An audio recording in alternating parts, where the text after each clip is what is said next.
Hi guys, welcome to Fluent Football, the channel that teaches you to speak about football fluently in English. Today you are going to learn 7 phrases that you need to know if you want to be fluent in football. If you are a coach, an analyst, or even just a fan of the game who loves speaking about football, these phrases are going to be very useful for you.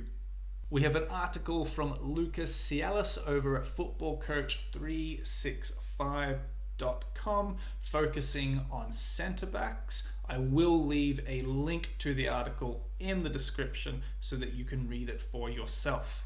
Before we get started, hit the like and subscribe buttons to make sure you don't miss out on any future videos. Here we go. So first phrase we're going to look at is just in here.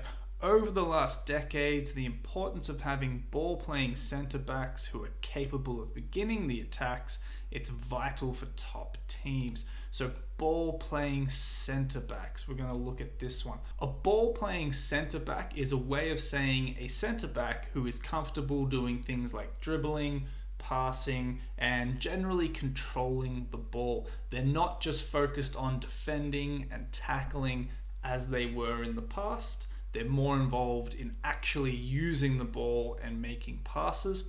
We use the same phrase to speak about modern goalkeepers. We would say a ball-playing keeper to describe someone like Edison over at Manchester City, for example.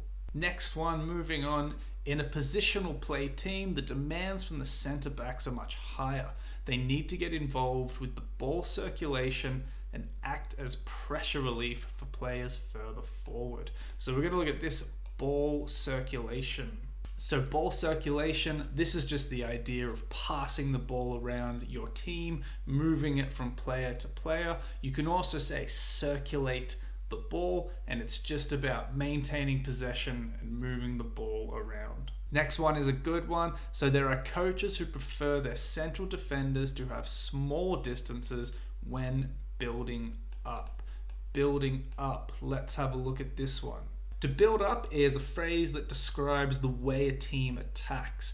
If they build up, the ball usually starts with the goalkeeper or maybe one of the centre backs and progresses up the pitch in small, short passes from the defensive third to the midfield, then to the final third. This is what we call build up. Teams that use a narrow pair of centre backs do not utilise much the long direct balls towards the forwards. So direct balls, this is basically just the opposite idea of build-up. A direct ball is a ball that goes from maybe the goalkeeper or the centre-back over the midfield and tries to get straight to the forward. It is a direct ball into an attack. Another good one to know here, they will need to find the space and create free passing lines for the centre-backs to progress the ball forward. A passing line or a passing lane is also very common, is the space between a player with the ball and one of their teammates. A passing lane can be open or closed.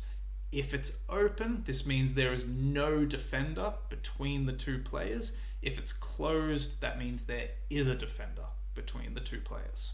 Cracking on for number 6, this will force on many occasions the opponents to drop back, leaving space for the centre backs to drive forward with the ball. Drop back, this just means to move closer to your own goal. You can use it to describe an individual player.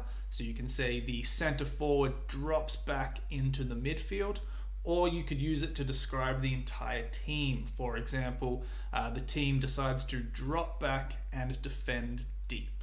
And then number 7 of your need to know vocabulary, the centre backs by pushing forward can create numerical superiority in the centre of the pitch. Numerical superiority. If you create numerical superiority, this means you have more players in one area of the pitch than the other team. You could also use the phrase overload. So you could say that the attacking team overloads the midfield.